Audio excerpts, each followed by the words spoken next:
I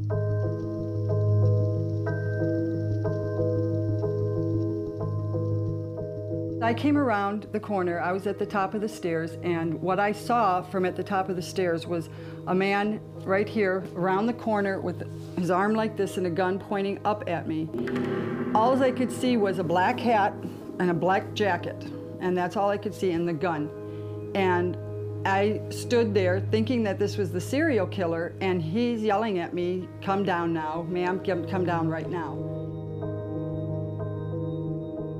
They came with the director of milk control, the assistant director, and our inspector, and they all came and pretended they were just going to do an inspection, and then they did a seizure. They showed up at 5:30 in the morning in the middle of a blizzard, and they had 42 armed federal agents and USDA officials, and they cleared out our entire barn. They took the sheep that we brought from Belgium and the Netherlands. They even took the sheep that I had brought over from New Zealand, and they took them out to Iowa and they killed them for a disease that doesn't exist to this day.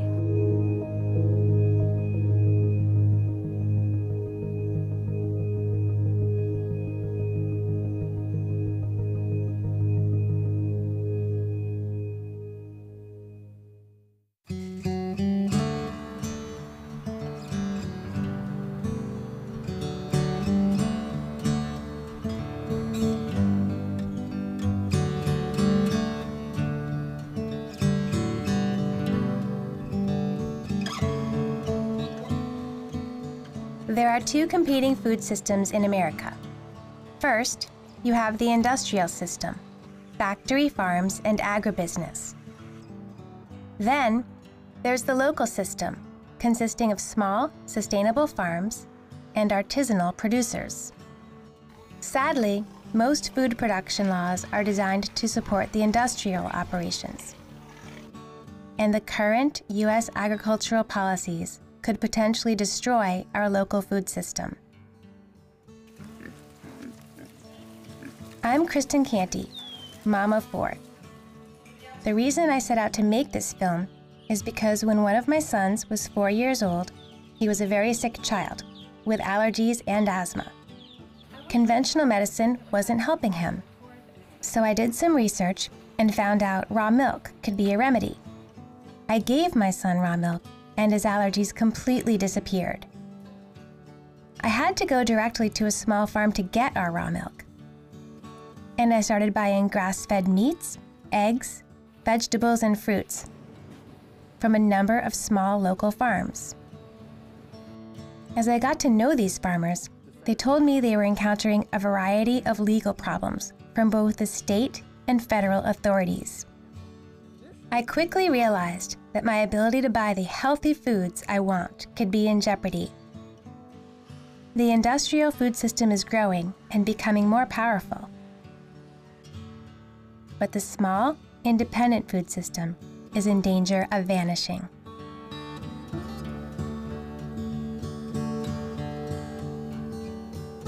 Every time there is a major shakeup in the food system, local food takes a hit.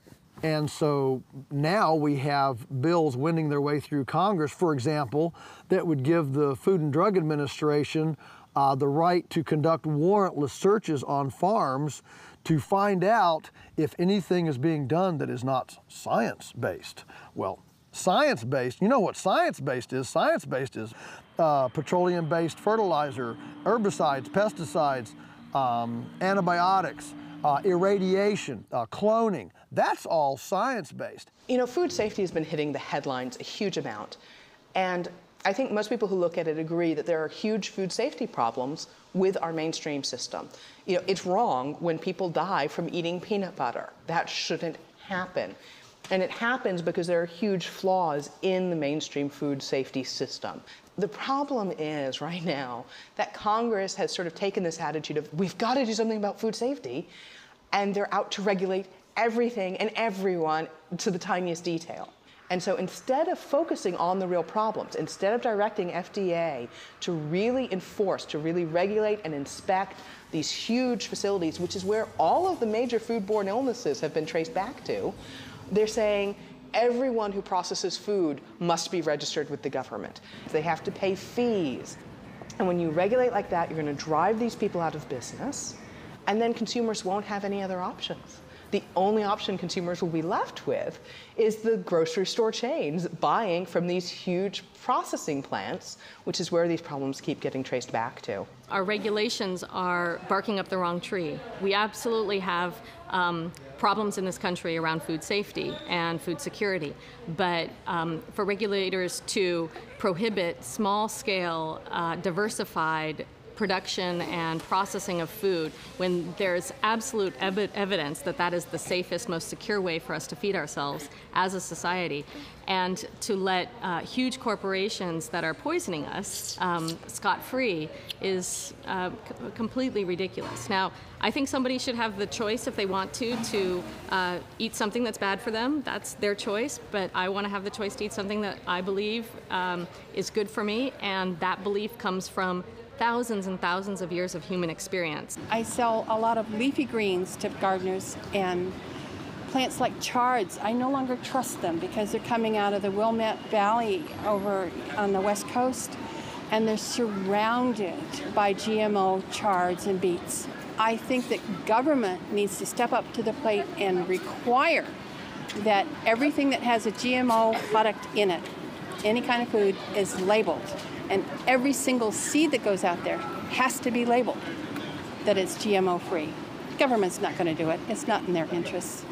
Well, I think that there's a real struggle for the government to try and make a one-size-fits-all kind of approach to food safety, and that's just not going to work because, you know, we have like maybe 2% of the farms that are smaller. It used to be only small farms. So there's got to be a way that we can protect biodiversity. We can show that sustainable farming is the only way forward. And so we need to be transitioning and thinking about protecting those farms and even growing those farms and bringing more farmers into the picture. The regulations for the little farm say it's one farmer. It takes as long to do all the paperwork as it does to do the farming. That's okay for a huge company that employs one person to do that all the time and then has a lot of other people working. But for one little farmer, he doesn't have time to farm because he's got to do all the paperwork. The federal government took hold of it and went, we've got to make sure it's even more burdensome for the small guy and nothing for the big guy, because that's what the federal government does. It takes care of the top of the pyramid. There is I believe, a misperception by many that local equals safe and large equals unsafe. I think that's wrong. I think we have got large people who are very safe and small local farmers who are very safe, and vice versa. So it's a mixture. And you can't simply write legislation that is going to apply to a multi-billion-dollar multinational company and expect it to fit to somebody who's a local farmer in Maryland or Massachusetts. It isn't going to work. I have to do so much paperwork in order to be certified organic. That's sort of okay, but it's 3 inches of stuff I have to submit in order to sell this stuff as certified organic. I don't resent being inspected. I resent the amount of work that I have to do. It's not productive. I would like to see chemical farmers have to go through this baloney and tell their customers what kind of chemicals they're using on their food that people are consuming. That's never going to happen. If you look at the statistics, there are many fewer small farms today than there were 40 or 50 years ago. So the government really has encouraged kind of factory farming, big ag. I think that the freedom to be able to eat what you want is absolutely critical, and part of it is the freedom to be able to get what you want, naturally grown foods that are, that are organic, that are clean, and also knowing what you're getting. It is alarming these days to hear more and more about what's happening with farmers and certain restrictions, and they're running into trouble with the government when the people who are producing sort of the most unnatural processed foods are just running along producing all that stuff, whereas the people who are trying to do things, the most natural way, as it's been done for years, are all of a sudden running into all of these roadblocks. And to the extent that that makes it more difficult for us to get that product is really scary. It's scary and it's sad.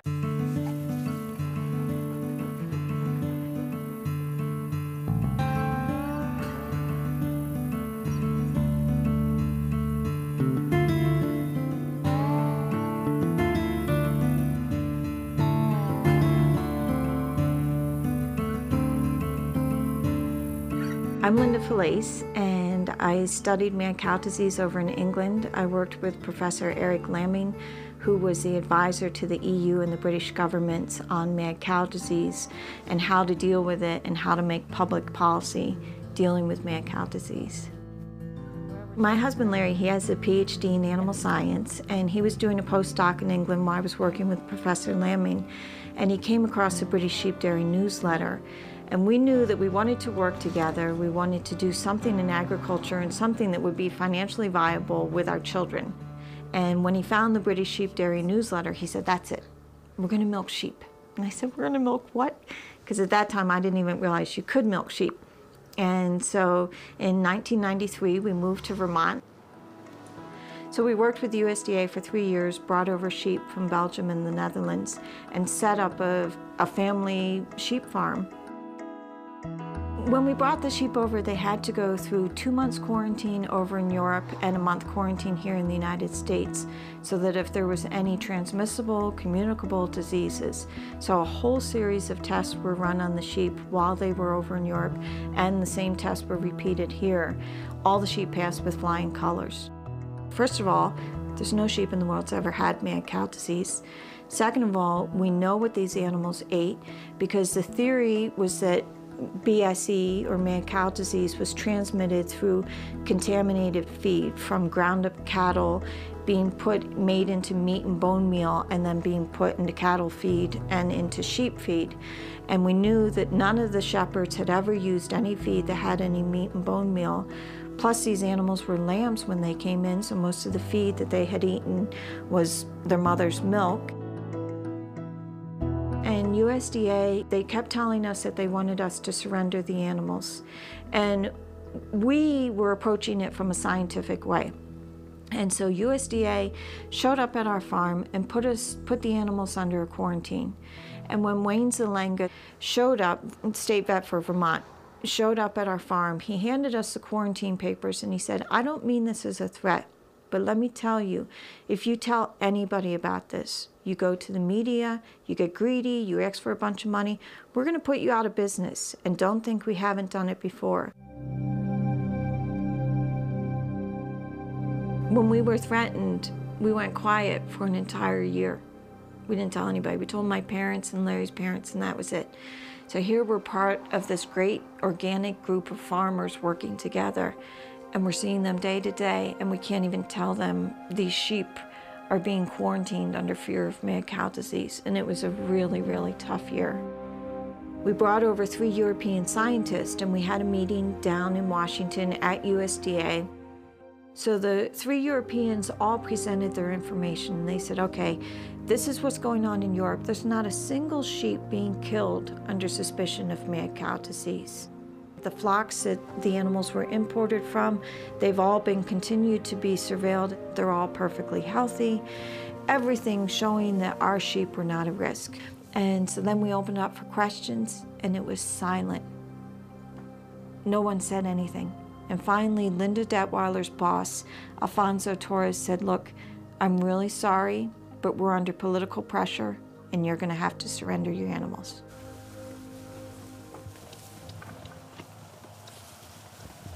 The people that have the money are the packers, the slaughterhouses, and the feedlots.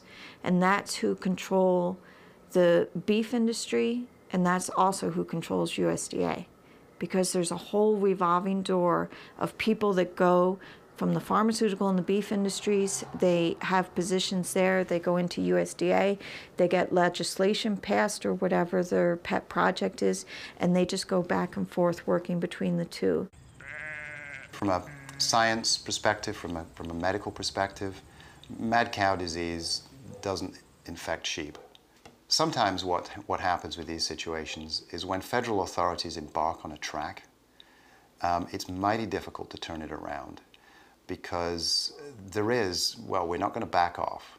We don't want to lose face. And much as we all like to think of food safety is based on science, and exclusively science, there's inevitably political overtones, there's social overtones, there's societal pressures on the way food safety is run, operated, and in the way that inevitably regulators are going to interact with with the companies that they regulate. Can't be helped. Our son was 15 years old at the time. He was a huge James Bond fan, and he comes to us and he says, "Mom, Dad, we're being watched." And we're like, "Francis, you know, this is stressful, but don't be paranoid." He's like, "No, I know we're being watched." I'm like, "How can you tell that you're being watched?" "Well, I see these cars going by and they slow down and they watch me, and sometimes they're parked." And we're like, "Well, this is a tourist area. It could be anybody." He's like, "No, Mom, the cars are clean." Because in Vermont, nobody has a clean car. And they wore ties. And they wore ties. Yeah. But, you know, then we started increasingly, customers would come into the store and say that they saw these guys parked up at the Vista, and they were just being seen more and more. And, you know, here we were doing sheep farming and running a little country store. And, you know, what were they watching for? What did they think we were going to do?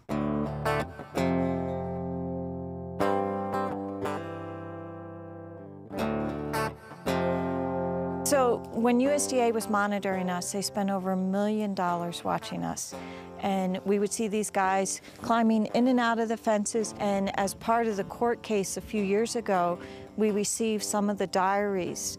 And the day was broken down into 15-minute segments. And it said what each of the family members were doing, where were we, you know, who was at the store. Larry Felice and son Francis moved the sheep, missed one. Anyone in the valley that they saw that had a Save Our Sheep bumper sticker, they wrote down their license plates. And then they investigated them. They also did 2 criminal investigations of Larry. Linda Detweiler requested this. So the first one was to see if anything about the importation had been illegal, and then and they couldn't find anything. So the second one was a personal criminal investigation to see if he had anything in his background.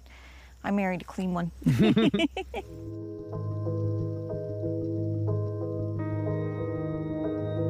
We took USDA to court to stop them from seizing our sheep, and 17 days before our appeals court hearing, they showed up at 5:30 in the morning in the middle of a blizzard, and they had 42 armed federal agents and USDA officials, and they cleared out our entire barn. They took the sheep that we brought from Belgium and the Netherlands. They even took the sheep that I had brought over from New Zealand, and they took them out to Iowa and they killed them for a disease that doesn't exist to this day. Hurry! They can't wait another 2 weeks! Get them moving, people! They did basically a lethal injection. They collected tissue samples, put them into this lye solution to make them disintegrate, because they were acting like this was such a danger, even though there was absolutely nothing wrong with the sheep. Linda Detweiler received all the test results, and it showed that every single animal was negative. And nobody knew about this except Linda Detweiler. We were unaware of these results. The media kept asking for test results. On August 3rd, 2001, the very same day that she got the test results, there was a press conference by USDA that said they had no test results, and that it was going to be months, that they had to build a new facility, and that they wouldn't know for months until the results had come in. So they lied to everyone. Later that summer, USDA said that they wanted to take all of our equipment, take a lot of the pieces off of the barn, and basically take anything that we had that would allow us to continue in business. And so they brought Heather's milking parlor. Heather's milking parlor, you know, you name it. And so they brought a giant dumpster here, and we filled that up with a lot of the stuff, the trailer they just took off. And what they told us is they were taking everything down to Massachusetts to be incinerated. And they were also taking the hay that we were producing off the land and saying that that was dangerous as well, and they needed to take that away and have that incinerated. Well, and that went on for a couple months. Yeah, and I became really suspicious about that. So one day they came to get a load of the hay, and I decided to follow the truck. And they went to the local landfill that's only a few miles away, and they dumped it right into the landfill with everything else. So I guess they really didn't feel it was dangerous. And we found out later that the USDA had all the test results that proved that there was nothing wrong with the sheep before they ever started bringing those dumpsters around.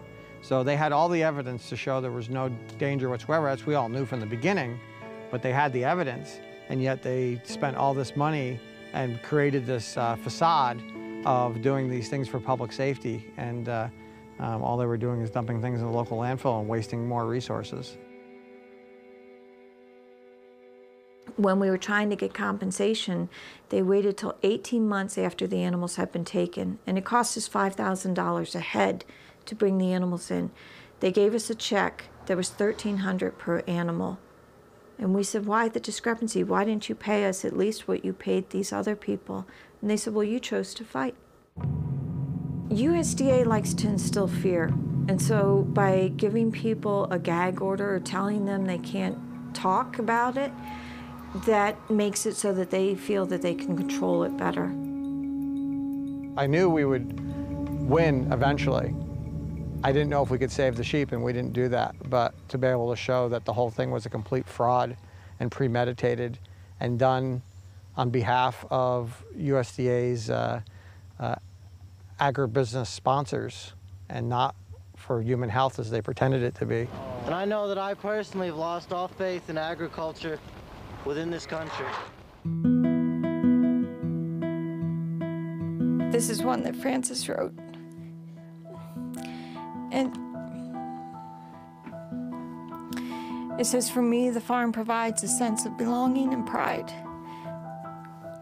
The farm has allowed me to become much more responsible and active. Yeah, things are busy on the farm, but it's a good type of busy. It helps to make me more organized and prepared. I can do a lot of things outside the farm, but I've learned to fit it in, and I think so far I've done a good job. The farm helps to keep the family and I going from the money from it. It provides the things we need to live. My parents used to have a job outside of the house before we had a farm, but I like the farm because it allows me to be with my parents. And so each of the children, Francis was 14 at the time, and Jackie was 11, and you know, Jackie was particularly connected with the sheep, so she says about, at first all the sheep, especially Ukefester, were very skittish, but eventually all the sheep got used to having me and my family around. Now they're so close to me. They're like little brothers and sisters.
I do see an ominous trend because recently at a farmer's market, a farmer who was selling washed bagged lettuce was cited and given a ticket.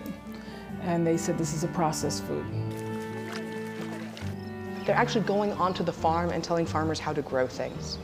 So if there's a leafy greens problem because a huge processing plant is bagging leafy greens and shipping it all over the country, all of a sudden your local farmer who's growing leafy greens for their CSA or growing leafy greens for the farmer's market are going to be subject to growing and harvesting standards created by federal bureaucrats who frankly get all of their information just about from large industrial conventional agriculture. One of the problems that small farmers have is expense. There isn't a lot of government infrastructure that supports how hard it is to be a small farm. And that's something that perhaps has always been true, but increasingly since the 50s, we've watched it really eat away at a lot of the land that we have that's being very well curated by small farmers and organic farmers.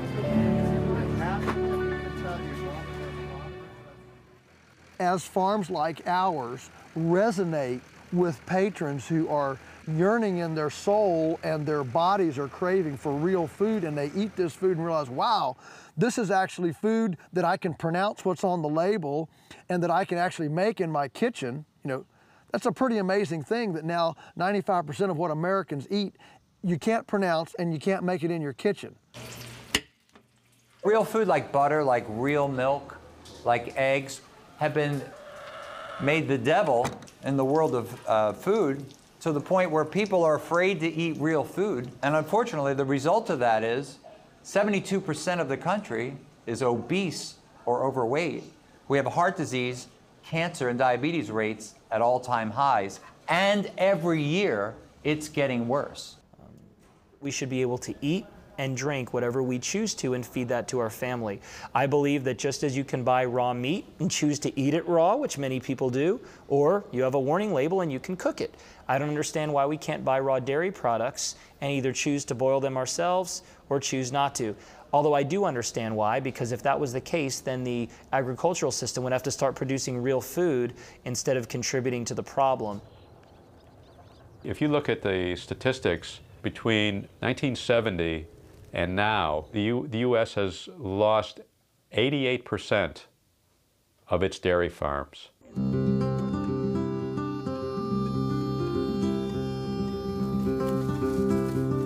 More than any other single food, raw milk is what draws the consumer to the farm. Once they get there, they might buy meat, poultry, produce, but raw milk is what initially causes them to set food on the farm. You know, there's a urban legend going around about raw milk is not good for you, it's dangerous. You know, I wouldn't be here if it weren't for raw milk, because all of my ancestors had nothing but raw milk. Raw milk used to be an American staple, but once the pasteurization process came into being, everybody sort of switched over to that. Now raw milk is seen as something that's new. You can get sick from any food, but raw milk is inherently safe. There are dozens of components in raw milk that kill pathogens and at the same time strengthen your own immune system. These are in the milk, and a lot of them are in the fats in the milk. That's why we always say drink whole milk. Don't drink skim milk, but drink whole milk. Much, much safer to drink whole milk, raw or pasteurized. Raw milk does prevent illnesses. In particular, it prevents asthma exacerbations, eczema exacerbations, allergic rhinitis exacerbations, and it does so by stabilizing that mast cell or allergy cell and preventing it from releasing the histamine. So why is so much of our milk pasteurized? In the mid-1800s, children became sick and died after drinking milk from swill dairies. The rotten milk came from cows crowded into filthy stables, built next to beer and whiskey distilleries. The cows were fed spent grain from the distilleries rather than grass, and the blue-colored milk they produced was enriched with flour and chalk to make it appear fresh. It wasn't fresh. It was deadly.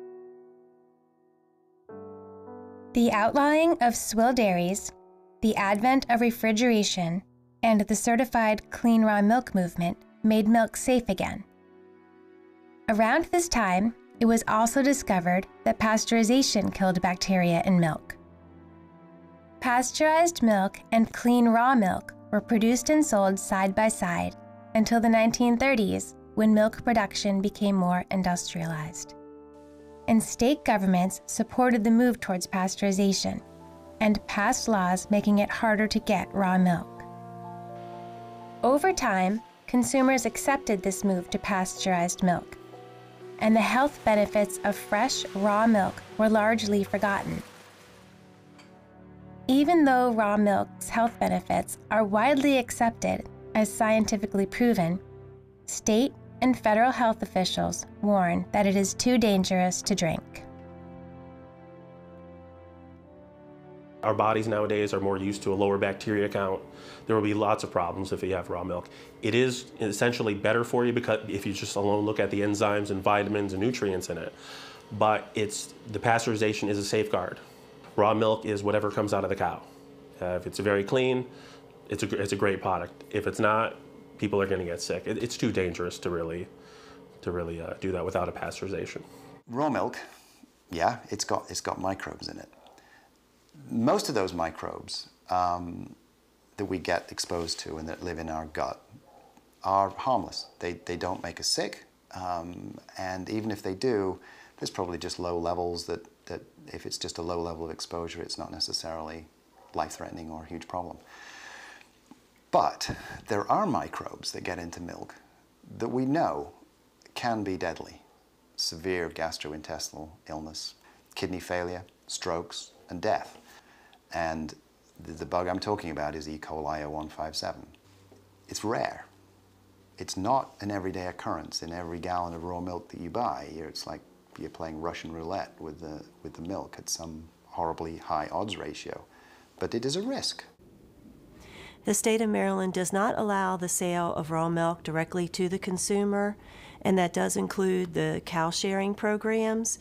And this is in concert and agreement with the Federal Drug Administration, FDA, CDC, which is the Center for Disease Control, the American Academy of Pediatrics, the American Medical Association, the U.S. Animal Health Association, the World Health Organization. And the reason why the state of Maryland does not allow the sale of raw milk is raw milk can contain a wide variety of pathogens, which are disease-causing agents.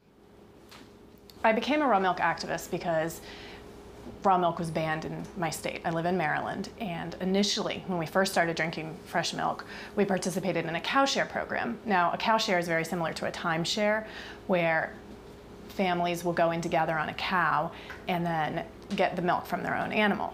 And that was legal in Maryland when we first started drinking, but then the health department changed the regulations to ban that. That really upset me, because here I am trying to feed my children as healthfully as I can, and the health department is completely undermining my authority as a parent, all my research, and saying, you don't know what you're doing, and you can't give this to your family. Now, I can go out and feed them fast food 3 times a day. I've been through 4 pregnancies. I could smoke through all of them, and yet I can't go to a farmer near me and purchase this amazing, healthful, nutrient-dense, fresh milk.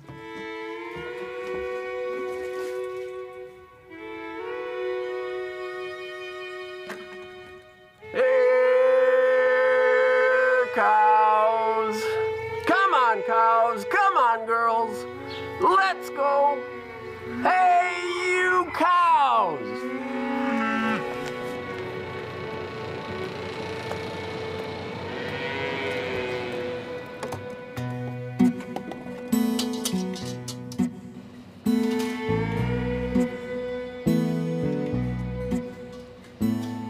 I'm Steve, and this is Barb Smith. We live in, on about 150 acres on a ridge overlooking Seneca Lake, which is one of the Finger Lakes in central New York.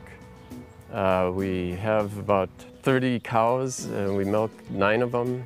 We have 2 draft horses, about 10 chickens. 2 pigs. 2 pigs. And 9 kids. And 9 kids, yeah. We're raising 9 kids.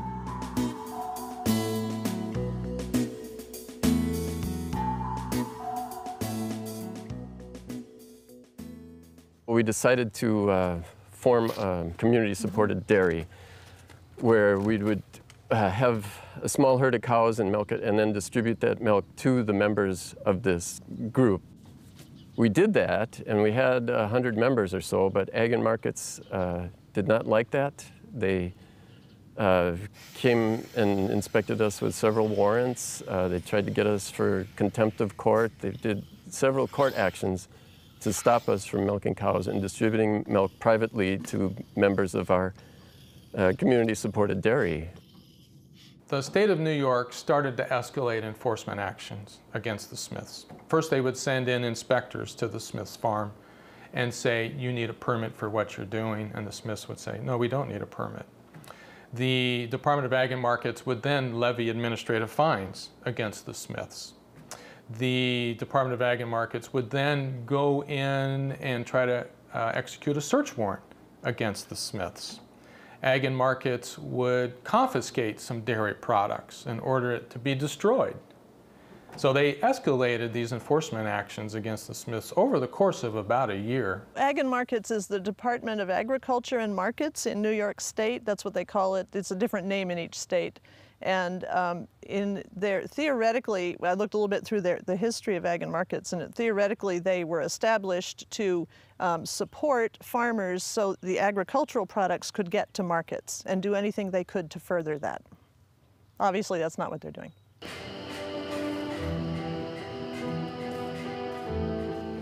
The Ag and Markets kept saying, we have to inspect one more time, we have to. And so finally Gary thought, well, all right, we'll give them one more inspection.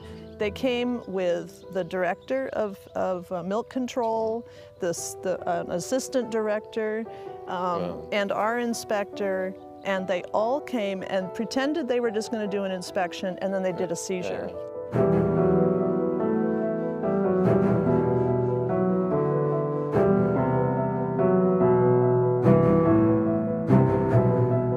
Cooler that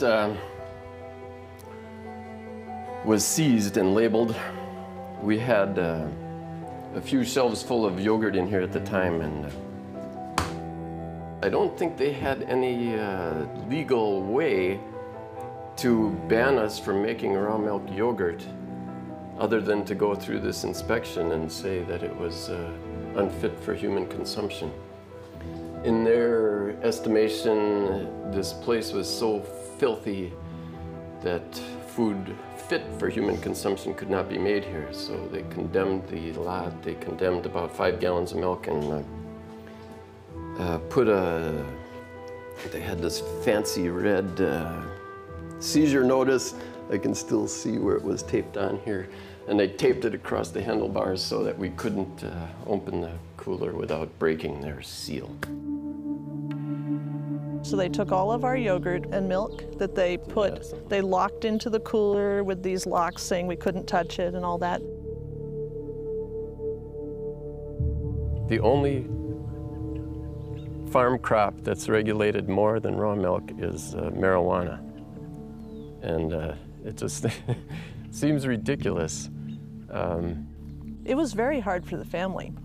The kids were terrified. They were scared for a long time of someone else coming, because even though we tried not to act too paranoid, we had to talk about things like, next time they come, what are we going to do? In most of the states that allow farmers to sell raw dairy direct from the farm, like places like Pennsylvania and New York State, they can only sell milk. And the reason that they can't sell butter and cream and cheeses and so forth is that those are considered to be processed foods. And the more processing that's done in the view of the agriculture authorities, the more chance there is for contamination. Throughout the making of this film, I tried to contact numerous government officials to give the other side of the story. I decided to travel to Albany, New York, to confront the State Department of Ag and Markets to discuss the Smith case. You came unannounced. If I come back, we can make an appointment, but one of the things is that we have to get through these court cases in order to talk about these issues. But their case is closed. It is not closed. They have the opportunity to appeal, which I was just informed of when I just went to our attorneys and said, hey, they're asking about this. I just want to make sure, what can we say? Because we are looking into the question that you asked on the email about why. But the why digs up. I mean, this is a law from 1938. So the law is in place. You asked about why. Right. Why? Okay, good question. Legislative history. Why did this law even pass in 1938? Those are the things we're looking into that question for you. Okay. But that was also part of the court case, which they can appeal. All right. What about if we didn't address that issue at all and just address the issue of the yogurt and the cream? That was part of the court case. That was part of the court case. So even yes. though... I can't talk about that today. Even though it's just general policy, like it's just your policy. But it relates to the court case. People from the government don't really want to talk for some reason, which bums me out because I think that if you feel strongly enough to shut down a farm, that you should be able to talk about it. The Department of Agriculture and Markets here in New York does allow the sale of raw milk. We're one of 28 states, I believe, that allow the sale of raw milk at our farms with certain protections in place in order to protect both consumer and the producer. And so that means strict regulations and requirements on behalf of the producer, limited sales, and those are things that we feel strike a balance in between protecting both producer and consumer. And so we are very open to communication with our producers about the challenges and opportunities of selling raw milk here in New York State. We will continue to do those, to have those conversations once this litigation is closed. As an attorney and a former government employee, I need to point out, I'm scratching my head trying to figure out, why is this so important to the government? Why are they stamping down on, the little guy? Why don't they go after the foods that are inherently dangerous? So to me, that's the $64,000 question is, what's motivating these governmental officials to crack down on small family farms? Are they being financed by big agribusiness? Are they being financed by the dairy industry? What's causing all this? Do these government officials come from big agribusiness companies and then go into government?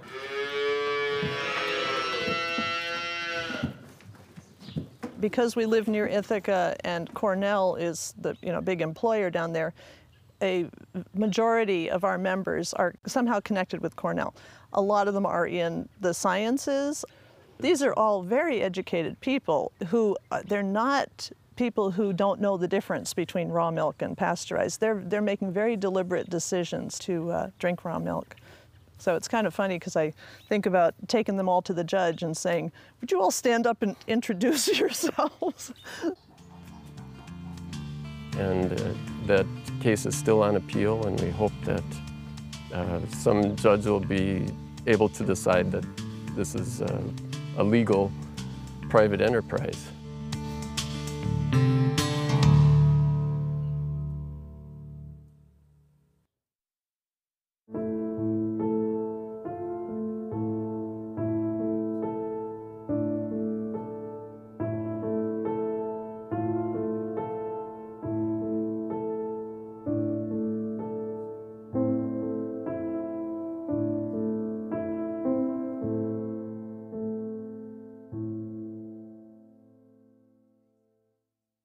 I think raw milk being illegal is an absolute travesty. It's extremely helpful, and the science behind it is pretty compelling.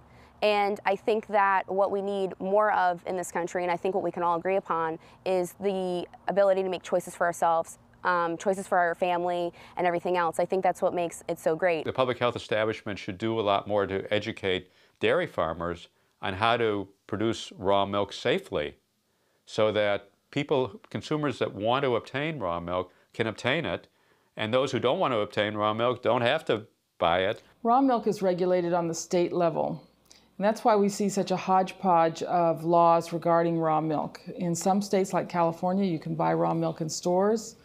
In some states, you can buy raw milk directly from a farmer. In some states, it's illegal for anyone to sell raw milk. I do want to state that it's illegal nowhere to buy, possess, or consume raw milk. The FDA requires that if milk is sold across state lines, it does have to be pasteurized. So if a state does allow the sale of raw milk, that milk has to stay within the state. It cannot be sold over state lines. There's a terrible regulation out. It's been on the books for over 20 years that prohibits raw milk for human consumption from crossing state lines.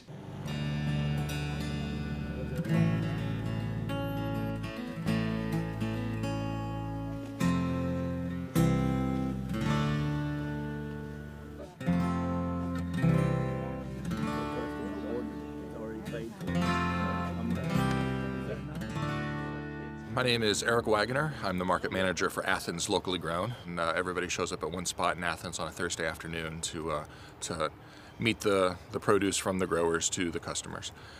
And this last week on Thursday, when we arrived at the pickup location, there were several inspectors from the Department of Agriculture waiting for us. And they were there. They were from the meat division. I think they might have been looking at the meat products to make sure everything was legal there, which of course it is. And in the process of looking at that, they entered my truck and found a bunch of coolers. Raw milk from South Carolina, USDA grade licensed dairy, a imminent health hazard according to the state of Georgia.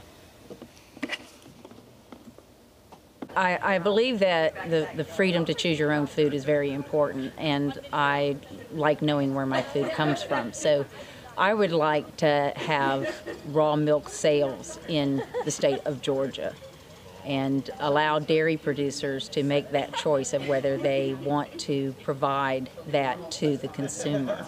I understand that the government wants to protect us, and I understand that the people that made the laws felt like that was the only way to go. And if, you know, cows are grain fed, sure, that might be the only way to go. But we know that grass-fed cows produce really nice milk. So what we want to do, Denise was there on Thursday to just witness that everything is the way that it was on Thursday.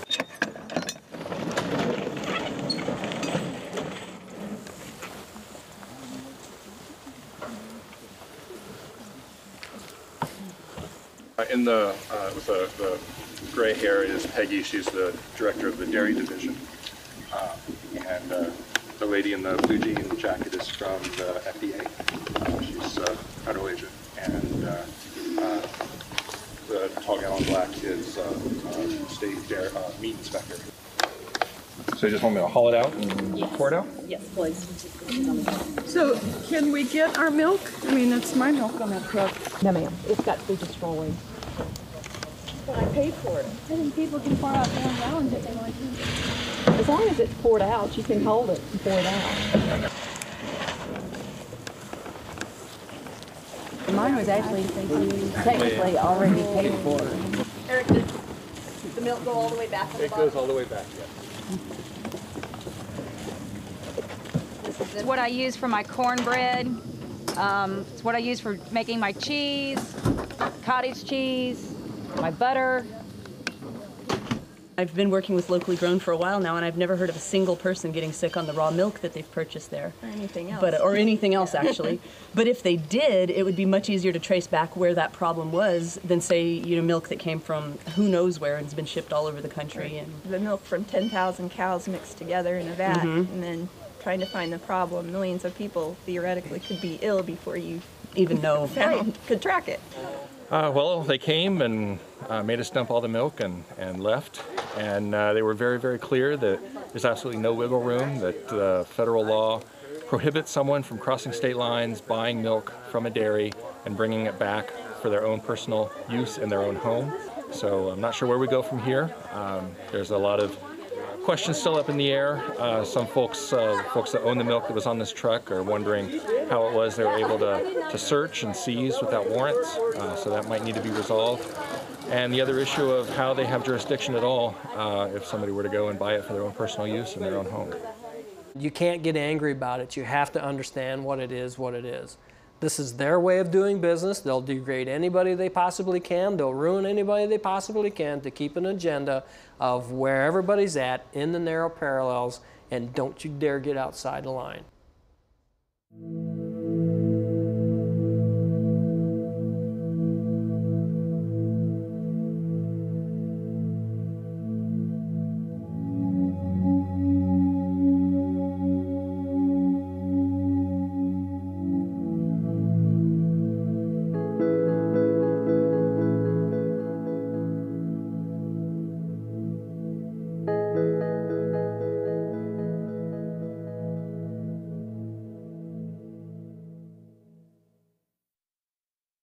When I go to Pennsylvania for my milk, I'm getting most of my food there. I've got 4 kids. I don't have time to go to a different farm for every item. So the Maryland farmers are missing out on so much more than just milk. The meat, the eggs, the chicken, all those purchases are happening in Pennsylvania as well because of the ban on fresh milk in Maryland.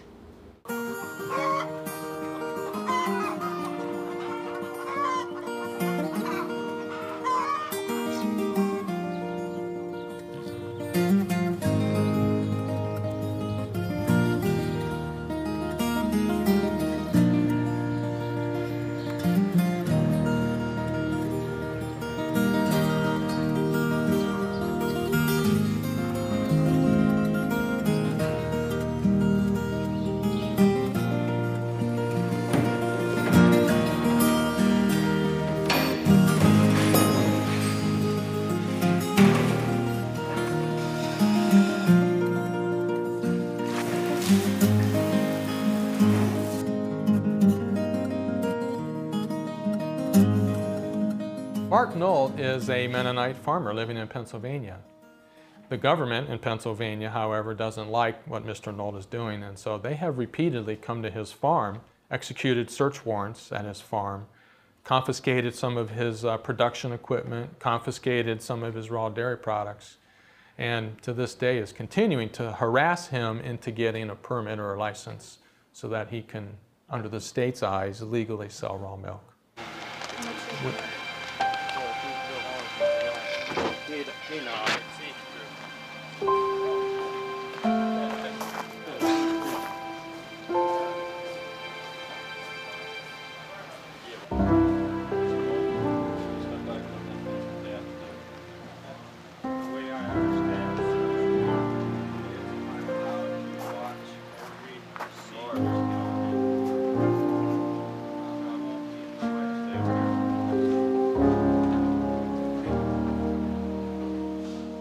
He had actually asked the Department of Agriculture, could he sell raw milk direct without a permit?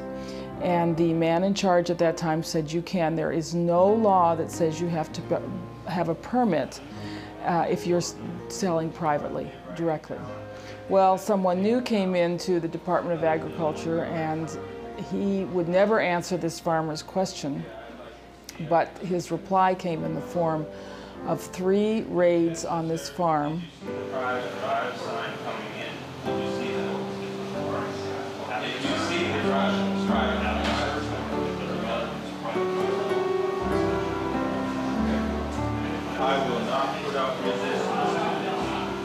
Mark Knoll has been raided several times by the Pennsylvania Department of Agriculture.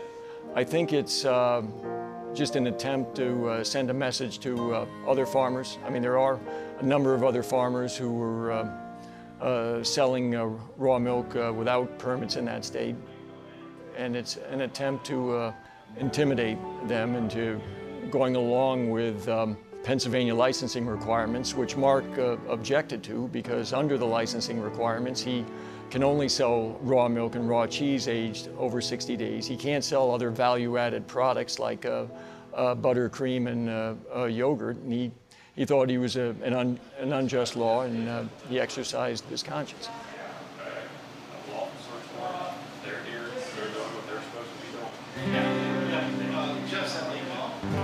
And in all, I think they took about $65,000 worth of food and equipment. They terrorized the children, took the farmer away in handcuffs.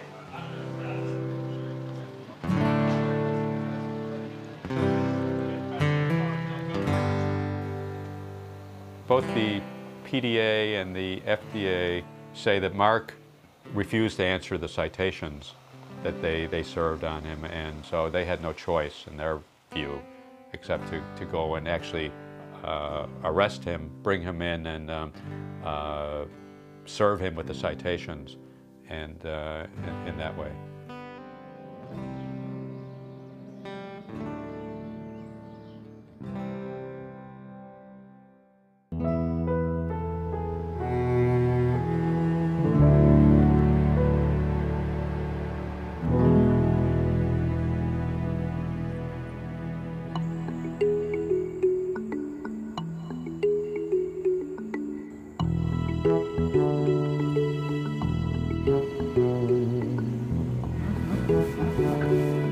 Smile for the camera.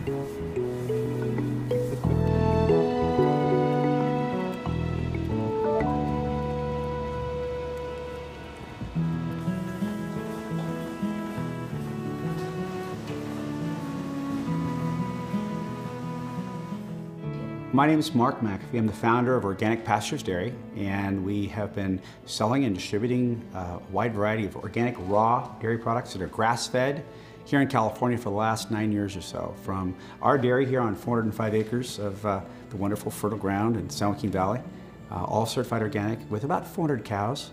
The interesting thing is it's the entire food chain we manage, all the way from the earthworms in the dirt, the grass, the cows, the milking of the cows, the quality assurance of the milking of the cows, all the way through the cold chain, the creamery, the bottling, the business end of it, the distribution, the relationships with stores, the relationships with consumers, most importantly. I, who had not consumed milk in probably 30 years because it just gave me stomach cramps, I drink it every day now.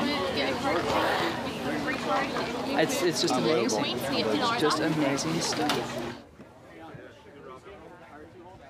Used to be there was only one kind of milk, it was just milk. Nobody really thought about it. As people are learning that there's a difference and are beginning to ask what the difference is, the market has been expanding rapidly. I've been buying raw milk here at the farmer's market for about 6 months now. My main reason for purchasing it is the ethical treatment of the cows that it comes from. I know they're pastured cows. They're not locked in pens where they're milked daily and fed hormones or antibiotics. And so that's my reason for purchasing it, for the main point. But I wasn't sure like how exactly. Well, if you were drinking a pasteurized dairy product, then it's we know that pasteurized milk is missing its complementary bacteria and its enzymes, which inhibit pathogen development. So if it gets in to the pasteurized milk afterwards, the listeria gets in, you've got a real problem. And the FDA doesn't seem to think that that's a big thing, because their response to that was not a big shutdown, not a big fine, not a big any media thing. It was just a whatever and go on. And we see this time and time and time again, that it's okay to kill people, but boy, you even come close to sniffing with raw milk and hang them high.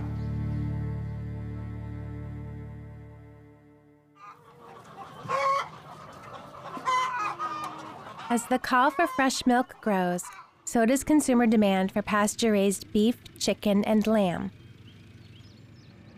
I went to interview Joel Salatin, a Virginia farmer who has written 5 books on the subject and is one of the forerunners of the movement.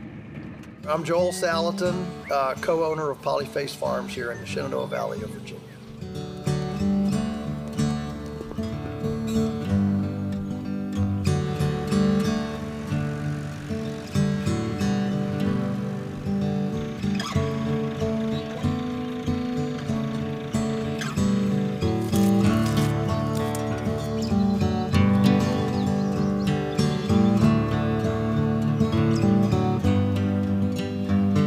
Stop, back it up a little bit.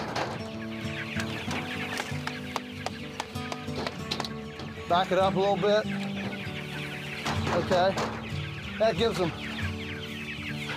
time to catch up with what you're doing. Okay. So right here is where they were yesterday, and you can see, you know, the manure that they've done. They've grazed it, they've eaten a lot of the grass, but they've dumped their manure, and then the shelter gets moved every morning to another spot then that's fresh. Hey birdies. That's fresh and new, no manure, fresh grass, fresh clover, what we call a fresh salad bar, and the birds then are able to stay ahead of their, ahead of their manure, ahead of their excrement. They get their diapers cleaned every day, their linens cleaned, and they get this fresh salad bar every single day. So it's a very hygienic, sanitary way. And then of course the manure goes into the ground, and if you just pivot around, you can look right down here, you can count back 1, 2, here's 3 days, okay, 3, 4, here's 5. The manure is already, stimulating the grass growth, and you've got new growth. In confinement animal factory operations, CAFOs, these birds, of course, number one, they'd be in a great big confinement house, 15,000 birds, a house that's the size of a football field and a half. And of course, they would have to bring in wood shavings for a little bit of bedding, not much, just very little. And then you've got all this manure that builds up. And of course, the chickens are in their own manure all the time, in their own excrement. They stay there their whole lives. That manure vaporizes, so they're breathing in, fecal particulate dust their whole lives, which makes abrasions in their mucous membranes of their respiratory system. That's why the industry has to give them antibiotics to deal with the abscesses and the lesions that are created in the mucous membranes from breathing in the fecal particulate dust all the time. And of course, then when you're done, eventually you have to go in and you have to clean out all that litter and the manure. So there's a mechanical in with energy, a mechanical out with energy. And of course, all the time the birds are in a very unhealthy environment. So, Energy doesn't win, the farmer doesn't win, the birds don't win, the eater doesn't win. You know, nobody wins in that system. You don't have to be a rocket scientist to just look at this and say, you know what, this is the way it ought to be. And one of the things I think it's important to understand here is it's beautiful, you know, and good food production should be aesthetically and aromatically, sensually romantic. Whatever type of meat you eat, you want the grass-based meats, because when you raise animals on grass, you maximize the levels of the fat-soluble activators, vitamins A, D, and K. One thing that ours have is conjugated linoleic acid. They have 300% more riboflavin. They have polyunsaturated fat.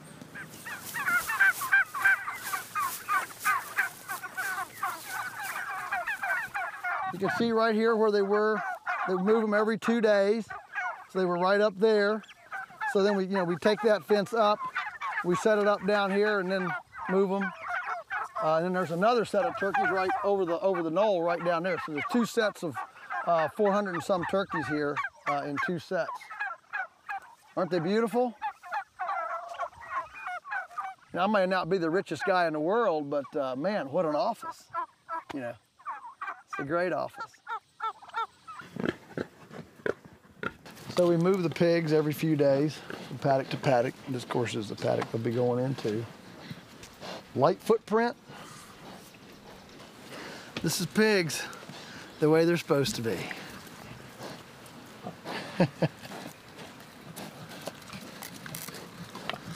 Years ago, every farm around here cured its own pork, its own hams. I mean, Virginia hams, cured pork. That was the thing that this area was known for. And all of us did it, but now you can only sell it if it's cured in a federal inspected facility, which means we have to go from our federal inspected facility to another federal inspected facility to get it cured, and then re-import it to the farm. And what that means is that circuitous route and the processing cost that they charge us, even at $9 a pound, we don't make a penny on bacon because it's all eaten up in this regulated processing. So, you know, people talk about, you know, your food is expensive, or, you know, and try to paint us as an elitist niche market because our food is higher priced. Most of the time, this higher pricing has nothing to do with production. It has to do with these non-scalable, capricious regulations that keep us from being able to be efficient at accessing our neighbor with better food. If you're large, you have one set of issues. If you're small, you have a separate set of issues. We think each farm should be regulated based on its size and the type of production operation it's actually engaged in. You can't equate a slaughterhouse with Joel Salatin's Polyface Farm in Virginia. The two are completely different. My name is Mike Seymour. I'm a livestock farmer in upstate New York. I raise grass-fed beef, pork, sheep, and goats. All the animals are slaughtered at a USDA facility.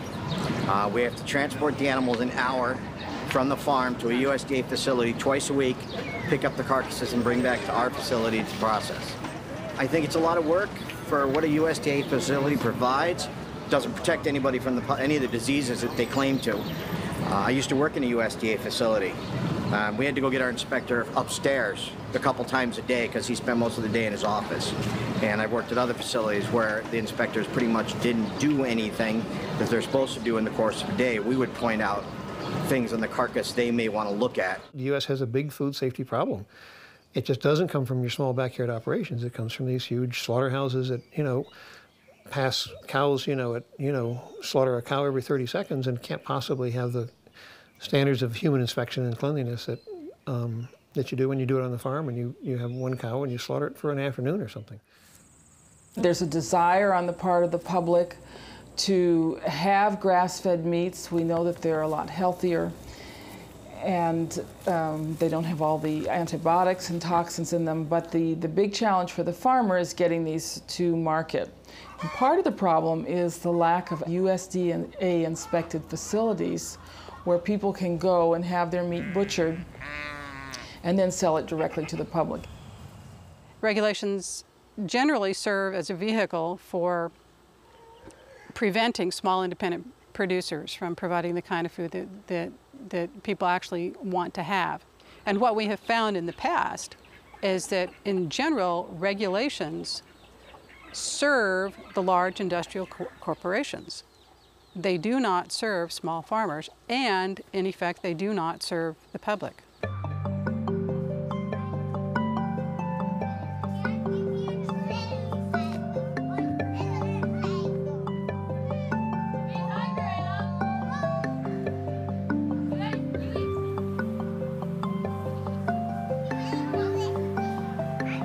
Kiss. Kiss.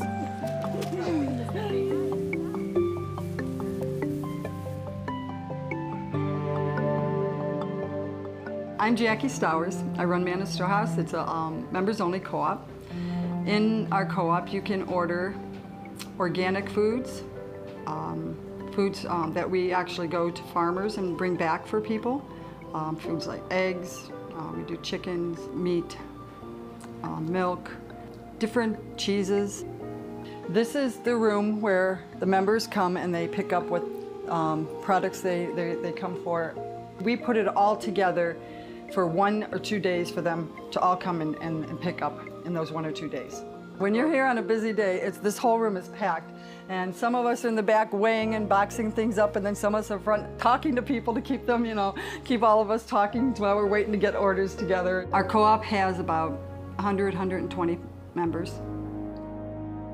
Yeah, the Stowers case to me just seems about control. I mean, you have this private cooperative, no complaints to the public health department about them. The Stowers contention, the contention of many others operating similar type cooperatives is that this is a private contractual arrangement. These are not sales to members of the public, and there should not be state regulation. We had just got done probably with the most busiest time of the year for us. The week before was Thanksgiving.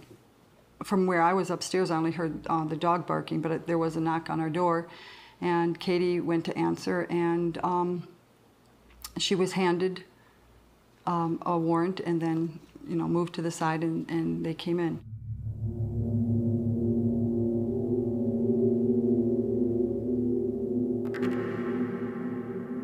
I came around the corner, I was at the top of the stairs, and what I saw from at the top of the stairs was a man right here around the corner with his arm like this and a gun pointing up at me.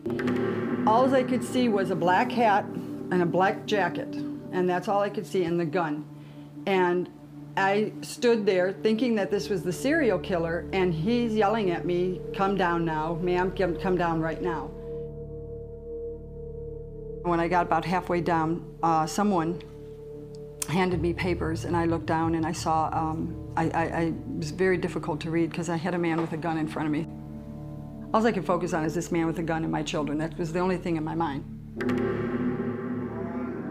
Our son David was in another room in the other side of the house, and he had a cell phone in his hand, and one of the sheriff's deputies tried to put his hand up, and David kind of went like this, and they shoved him, brought him down the steps and put him up against the wall. This is the room where we were held for 6 hours. We had 10 children in here, 2 adults. Most of the children were sitting on that couch and over here on this couch, and we had deputies here and over here just watching us so that we couldn't leave this room without permission. My husband pulled up and they frisked him, and then they allowed him to come in the back room with us. During this time, our second son, Chad, was in Iraq, and he calls every day at 11:30. Between 11 and 11:30, he would always call, and when the phone rang at 11:30, we had asked the deputies if we could please answer the phone, that was probably him. They wouldn't let us. And it's ironic that he's over there while we're over here, and any way that he would suffer any kind of post-traumatic distress syndrome from being there, we've here incurred the same thing upon us. The Ohio Department of Agriculture convinced the Court of Common Pleas here in Lorain County to issue a search warrant. The sheriff's department and a SWAT team came into the home of the Stowers and basically just held the family at gunpoint for about 6 or 7 hours while ODA and the local county health department conducted a search of the house, the co-op.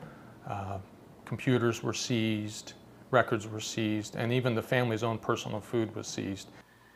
We had to deal for about a month, very intensely for 2 weeks with the children, with tremendous fears. Basically what they took was, I would say, a little bit more than a whole cow that had just been processed for our family. I think around 70-something whole chickens. A whole, I think, 22 lambs, all of those slaughtered. The whole Stowers dispute was over their failure to have a food establishment permit, which is required by the food code. That's a third-degree misdemeanor. I mean, maybe the penalty might be a $500 fine. They sent out a team, I guess, of at least 11 policemen to a peaceful family that had harmed no one. You know, it blows my mind that government steps into, like Manna Storehouse, and regulate, frozen meat or even, products in cans when you have firearms out there and you have tobacco and alcohol out there, and you even have foods that people are allergic to, which causes death. Dear Jacqueline Stowers, I had heard what had happened to you and your family on December 1st. I am so sorry this happened to you, and I still can't figure out why someone would do this to you all. Please know there are folks, even in Idaho here, who are outraged and angry over what you all went through. I'm sending this small amount to help you and your family through this difficult time. This one's actually from Ireland. It says, Dear all, I just read about the raid on your co-op. As a co-op member of the best part of 30 years, interspersed with 8 years of organic shop ownership, I am absolutely appalled as to what has happened to you. Being on the other side of the great pond, I don't really think there's anything I can do to help, but I just wanted to let you know that you have my sympathies, and I hope justice will prevail and that you can continue your important work. Slan Ute.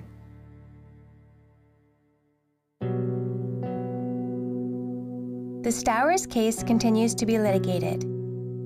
The Ohio court found that their co-op needs a retail food license in order to operate. Their case is now on appeal.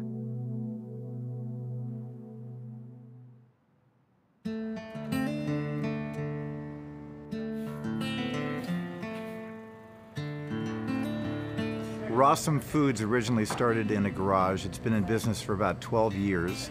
We are a private membership club that doesn't serve the public. On June 30th, there was a knock at the back gate. I wasn't here at that moment. And it was a SWAT-type team raid, which included the FBI, the FDA, the CDFA, and the health department, along with half a dozen sheriffs. We were setting up shop in the morning like we usually do around 6, and I believe around 7 we got a knock at the back gate, and there was police back there with a search warrant. They said, we have a search warrant for the place, please stand up against the fence, and they frisked all of us. I think there was about 4 or 5 staff members, and they were all moved to the back of the property the minute that they came in, and then they drew their guns, went down the property, and of course you can see on our video surveillance system that they were very serious about the guns being drawn. On the search warrant, it basically is alluding to a felony in progress here, and I'd like to know, first of all, what felony, and second of all, in order to authorize a search warrant, you need somebody that's complained or somebody that was irreparably harmed, and those pages of the search warrant are missing. They came in and they were here for over 5.5 hours. And one of the things that we find interesting is that their search warrant authorizes the taking of vials of samples, of which of course would fit in a soft-sided cooler that you would carry under your arm. And they came armed with 17 of their own large coolers and basically took thousands and thousands of dollars worth of product that weren't even named on the search warrant. The search warrant named both Sharon Palmer and Healthy Family Farms and Rossum Foods and James Stewart. That's on the search warrant. And Sharon was raided 20 minutes before we were on the same morning, June the 30th. We were just recently raided again for the third time, 6:30 in the morning. Knock on the door, and my kids again ousted from their beds, and more humiliation. And they came with Los Angeles County Sheriff's Department, Los Angeles County District Attorney, Ventura County Sheriffs, CDFA, which is California Department of Food and Agricultural, Environmental Health from Ventura County, Building and Safety from Ventura County, CSI, and all kinds of sheriffs, and wearing their flak bulletproof jackets. And there was probably 40 to 50 people here, just searching the farm, refusing to acknowledge that I was under supervision of California Department of Food and Agriculture and was not selling raw milk. The only milk that has ever left our farm was milk that was provided to a co-op in Santa Monica in California, and that's a co-op called Rossum Foods. And they own 40 goats, and I had made an arrangement with them. It would help paying the bills and whatnot, that if they bought the goats, that we would milk them, and they would come up every week and pick up their milk. And they gave us, they paid us to make their cheese or their yogurt, and they would come up every Tuesday and pick up their cheese and yogurt. We've been processing food and eggs and cheese for now 9 years, and very, very, very happy customers, and no one has ever been sick, or we've never had a problem nor a complaint. And we have a lot of really happy people who depend on the farm for fresh, locally grown and organic food. The feelings that come over you first are disbelief. You grow up in a world where police and sheriff and law enforcement are good. And you watch the news every day and you read these stories and you say, oh, that person has to be an awful person to be raided or arrested. And then you're in those shoes and you sit back and you see yourself and you say, you work 12 to 14 hours a day. You take care of animals, you take care of kids, you raise food, you do everything as best you can, and law enforcement has the right to come in and publicly humiliate you, ruin your business, take away all of your livelihood for a fact-finding mission. Here we go. Good girl. In order to get a certified organic dairy, all of your animals have to be raised from the second day of life on your property. And everybody here, myself and my kids, have raised every animal here and bottle fed them. And so I was afraid that they would take all the dairy goats. So we found a farm in Northern California, and we just moved all of our dairy goats up there. And so now the dairy's empty. And all we have is some of the pregnant mommies left and our babies. Why all of this happens and why they spend millions and millions of dollars raiding a small farmer in Ventura County for the fear of me maybe at one point selling raw milk. I say come here for a week or two and have a chat with the mothers and the children and everybody else who's been eating these foods for decades, and see that you've been misinformed about what you think is harmful. It's not only not harmful, it's beneficial.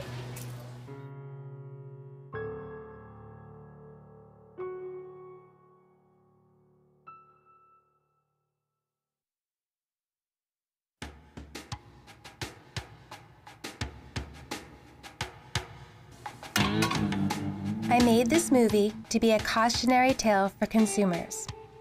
Our freedom to choose the healthy food we want to eat is in danger. Our government needs to stop harassing small farmers, small processors, and food buying clubs. We need to encourage farmers to produce safe meats, vegetables, fruits, and dairy products. And the public health establishment should support farmers' efforts to get these nutrient-dense foods to accessible markets.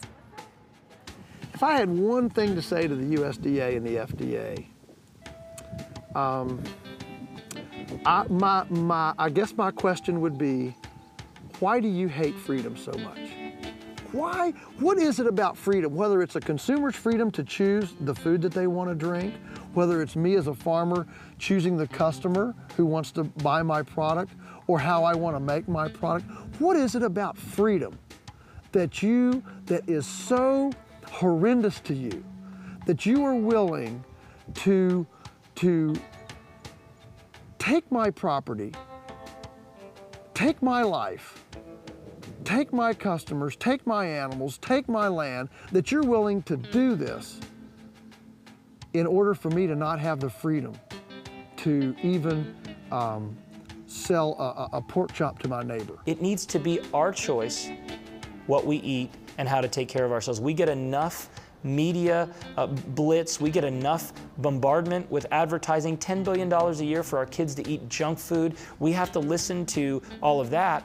Why shouldn't our voice be heard? And if we choose to not go with the flow, if we choose to go against the grain, unless it's sprouted, that is, we should be able to. And so it's not as much I want to say that the health organizations, Food and Drug Administration, USDA, need to go fly a kite. What I believe is we need to have the rights we've been given as Americans, and we need to be able to have the right to choose healthy foods.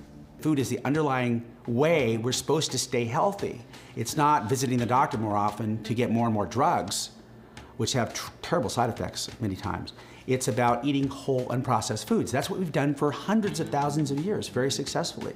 And we've somehow had a detour in the last 70, 80 years and lost the fermented foods and lost the whole foods and looked for that long, extended shelf life dead food in our food paradigm, which is horrible for what we are as bacteriosapiens. We need the bacteria, we need the enzymes, we need the wholeness of our foods to be healthy.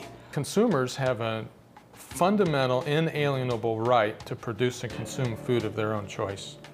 And a consumer has a fundamental right to enter into a one-on-one contract with a farmer or even an agricultural producer to obtain the food that the consumer wants. Big companies aren't capitalists. They don't believe in free markets as much as small farmers and small business people do, because they're competitive and they work hard. But the only way we can get this change is the people have to become so outraged that they get the attention of Congress. And when Congress hears about it, if it's in their interest because they like their job, and if they know that it might hurt the voting record, and then they'll pay attention. There aren't a lot of advocates right now for sustainable farming and organic farmers within our government. And I'm hoping that the public pressure and the support of local foods is starting to push change, because we're really messing up our environment. And small farmers do a lot to support the land that we have and keep it clean. Intelligent people in this country are coming to second guess our farming and agricultural policies and saying, wait a minute, we may have been able to produce a lot of cheap food by this system, but was that healthy food? Some terrible things are happening out there. Fortunately, we do have good legal help now, and we have the internet, and we have ways of publicizing these things. But it's America, wake up. I mean, these things are starting to happen, and if we don't have a huge outcry, it will continue to happen.